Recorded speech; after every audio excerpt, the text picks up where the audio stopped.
नमस्कार, सन्ध्या पाण्डे होम च्यानलमा हजुरहरूलाई स्वागत छ। आज म हजुरहरूमाझ मिठो आलु पुरीको रेसिपी लिएर आएकी छु। आलु पुरी बनाउन आवश्यक पर्ने सामग्रीहरूबाट भिडियो सुरु गरौँ है त।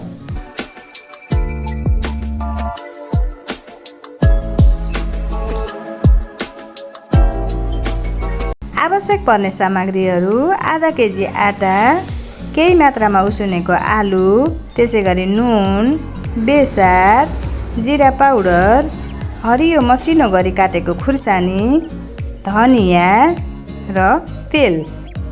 अब हामी उसिनेको आलुलाई मिचेर आटामा राख्छौँ। त्यसैगरी हरियो खुर्सानी, धनिया, नुन, बेसार, जिरा पाउडर राख्छौँ र यी सबैलाई राम्रोसँग मोल्छौँ।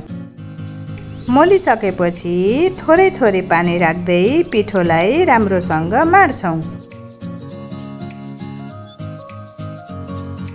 अब यसलाई हामी आधा घन्टा जति छोपेर राख्छौँ।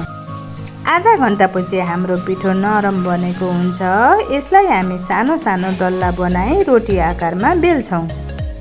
अब हामी एउटा कराईमा तेल तताउँछौँ र अघि बनाएका रोटीलाई यसरी तार्छौँ। राम्रोसँग पकाउनको लागि रोटीलाई दुवैतर्फबाट फर्काई फर्काई तार्नुहोला। अब हाम्रो रोटी पाकिसकेको छ। यसलाई हामी एउटा प्लेटमा राख्छौँ। यसै गरी हामी सबै रोटीलाई यही प्रक्रियाबाट पकाउँछौँ।